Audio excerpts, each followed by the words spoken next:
கர்த்தருக்கே மகிமை உண்டாவதாக. வெல்லு.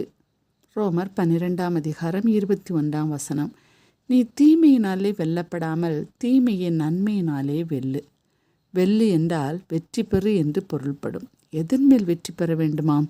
தீமையின் மேல் வெற்றி பெற வேண்டுமாம். காரணம், நன்மையானது தீமையை விட பலமும் மேலானதும் மிகவும் வல்லமை வாய்ந்ததுமாக உள்ளது. தீமையானது நன்மைக்கு மேலாக ஒருபோதும் நீடித்த அதிகாரம் செலுத்த முடியாது. இந்த உலகம் அநியாயம், அக்கிரமம், பகை, விரோதங்கள், தற்பிரியர், பணப்பிரியர் நிறைந்த பொல்லாத உலகம். கொடுமை நிறைந்தது. கற்பனை பண்ண முடியாத அளவுக்கு பகை நிறைந்தது நாம் வாழும் இந்த உலகம். இதை நாம் கண்கூடாக பார்த்து கொண்டிருக்கிறோம். இப்பேற்பட்ட இருளை மாற்ற ஒளியால் மாத்திரமே முடியும். அன்பு என்ற ஒளிக்கு மாத்திரமே தீமை என்ற இருளை மேற்கொள்ள முடியும். ஆண்டவர் அன்பாக இருக்கிறார்.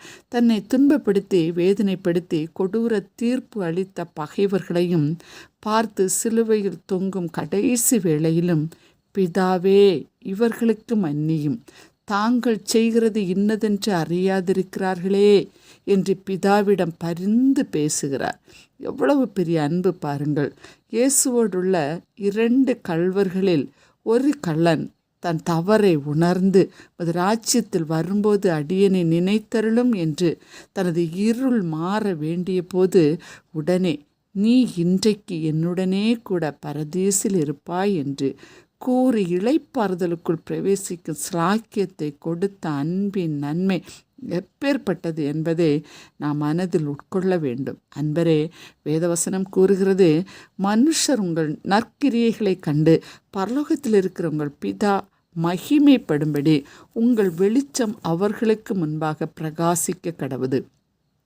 இருளும் தீமையும் இன்றைய உலகின் பரவலாக இருந்தாலும் நாம் வெளிச்சமாயிருந்து பிரகாசிக்க ஆண்டவரிடம் மன்றாடுவோம். ஏனெனில் நாம் தான் இந்த உலகின் வெளிச்சமாக பிரகாசிக்கும் ஒளியாக அநேகரை ஒளியினிடத்தில் கொண்டு வரும் கருவியாக கர்த்தர் பயன்படுத்த அவர் போதுமானவராக இருக்கிறார். செபிப்போமா?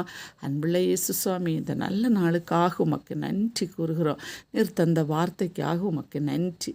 நாங்கள் தீமையினாலே வெல்லப்படாமல் தீமையை நன்மையினாலே வெல்லும் பலத்தை எங்களுக்கு தாரும். இயேசுவின் நாமத்தில் பிதாவே, ஆமேன்.